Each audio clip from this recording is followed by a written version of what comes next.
C. Richard Archie here, host of TFA Today.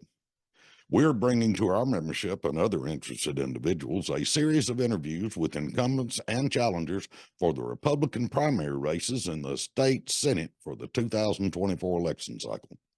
Each of the candidates has been afforded the opportunity to take part.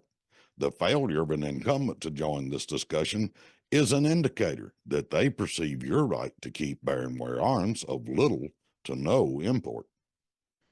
The questions were sent with the invitations. There will be no gotchas, no sandbagging, just topics that are of vital interest to those who hold that the Second Amendment is an important qualifier for choosing an elected employee. I agree with Susanna Hupp, who said how a politician's stance on the Second Amendment tells you how he or she views you as an individual, as a trustworthy and productive citizen, or as part of an unruly crowd that needs to be lorded over, controlled, supervised, and taken care of.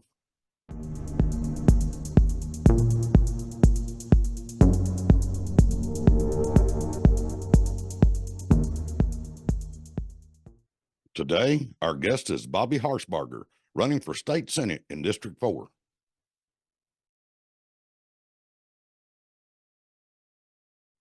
Welcome in, Bobby. What are the counties that are included in your district? So I have all of Hawkins County and all of Sullivan County in District 4. You did receive the questions prior to this interview, correct? I did. That being said, let's just jump in and get started. Perfect. Question number 1. The United States Supreme Court ruled in its June 2022 decision in New York State Rifle and Pistol Association v. Bruin that any existing or proposed law that restricts an individual's rights as protected by the Second Amendment is unconstitutional. The court said that government bears the heavy burden to prove that such a law is consistent with the nation's historical tradition as of 1791. Which existing Tennessee laws, if any, do you believe violate the Bruin holding? Yeah, so there's a few. I think the first one is Tennessee's posting statute. That's Tennessee Code Section 39-17-1359. Second one is the statutory presumption of criminal activity. That's Section 39-17-1307, subsection A. Another one, I believe, is the age restriction for carrying firearms. And then lastly, the regulatory authority in the state constitution, Article 1, Section 2.6. Question number 2. Existing Tennessee law in TCA Section 39-17-1307A makes it a crime for anyone to carry any firearm or a club with the intent to go armed, even on their own property, and puts the burden on the citizen to prove the possession of an available defense to that crime. Do you believe that this statute is constitutional in light of both the Second Amendment and the Tennessee Constitution? No, I believe the statute is unconstitutional under both the Second Amendment and Tennessee's Constitution because it contradicts the core to the right to self-defense and the historical understanding under bearing arms. And I feel, failing to meet the standards set by the Bruin decision, which requires that any regulation be consistent with historical traditions. Question number 3. Existing Tennessee law makes it a crime for an individual to carry with the intent to go armed a long arm, rifle or shotgun, even on their own property. However, 39 other states allow individuals to carry long arms in public, including every state that touches Tennessee. Do you believe that this restriction on long arms is constitutional? No, I think the blanket prohibition on carrying long arms with the intent to go arm, even on one's property, it just doesn't align with the historical understanding, based on the Bruin decision. Question number 4. Existing Tennessee law in TCA Section 39-17-1311 makes it a crime for any individual to carry any firearm in public parks, greenways, and other similar places. Is it your opinion that this restriction on carrying a firearm in these types of locations is constitutional? No, I feel it's unconstitutional. Going back to the Supreme Court's recent rulings, emphasize the core right to self-defense and require firearm regulations to be historically grounded. That seems to be the point. And I think a blanket ban on carrying firearms in these public areas that just doesn't meet the historical standard, and it conflicts with the broad protections of the Second Amendment.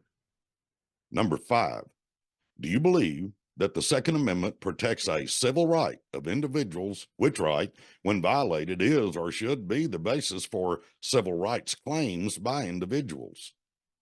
Yes, I do. I believe that the Second Amendment protects the civil right of individuals, and when that right is violated, it should indeed be on the basis of civil rights claims by an individual. I think the right to keep and bear arms is a fundamental aspect of personal liberty, self-defense, and any infringement upon that right undermines the constitutional protections afforded to citizens.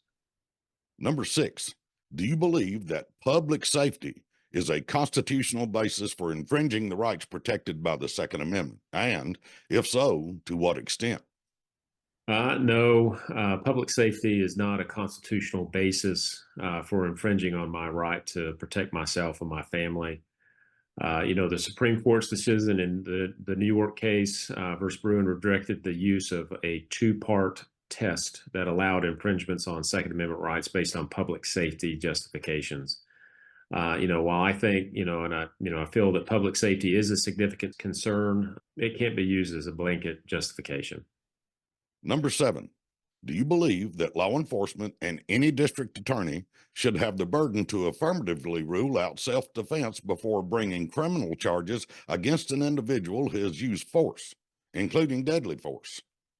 Yes, I believe that law enforcement and district attorneys should have the burden to firmly rule out self-defense before bringing criminal charges against an individual.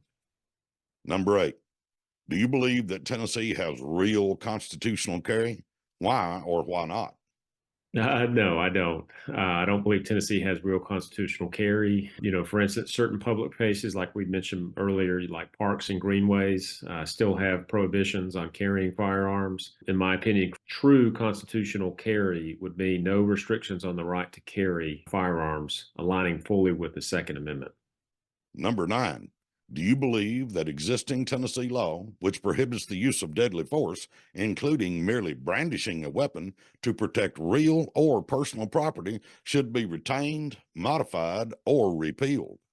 It's in my opinion, it should be repealed. The law should allow for reasonable use of force, including brandishing a weapon to deter, imminent threats to property, while ensuring the use of deadly force is reserved for situations where an immediate threat of life or seriously bodily harm. And finally, number 10, do you believe that the Tennessee Constitution's Article 1, Section 26, which addresses the power of the legislature to regulate the wearing of arms to prevent crime, is constitutional, considering the Second and 14th Amendments? If not, do you support amending the Tennessee Constitution to address any such unconstitutionality? Yeah, I don't believe that the Tennessee Constitution, Article 1, Section 26, which grants the legislature the power to regulate the wearing of arms, is constitutional, considering the Second and the 14th Amendment. Once again, I think the Supreme Court's decision, Buren has established the right to keep and bear arms. Therefore, any provision that allows for a broad regulatory power over the right is really unconstitutional. I personally support amending the Tennessee Constitution to remove or reverse the provisions to make sure it ensures it aligns, with those protections in the Second and the 14th Amendment. Mr. Harshbarger, we appreciate you taking time to share your thoughts with our membership. When all the interviews are completed, we will put them up on our website and share them on social media. I want to emphasize that we have invited every Republican Senate candidate to participate, as their supermajority is what holds sway and controls the legislation that affects us all. Some have agreed, others refuse the invite. The TFA also sends out a paper survey to all candidates for both chambers, House and Senate, each election cycle. The responses have been posted and can be viewed on our website at www.tennesseefirearms.com. Not only can you see where the respondents stand on the stated issues, but it is an indicator of concern for the right to arms by those who do or do not respond. If you are new to that site, you can click on the subscribe button there for free emails with information that is important to your Second Amendment rights in Tennessee.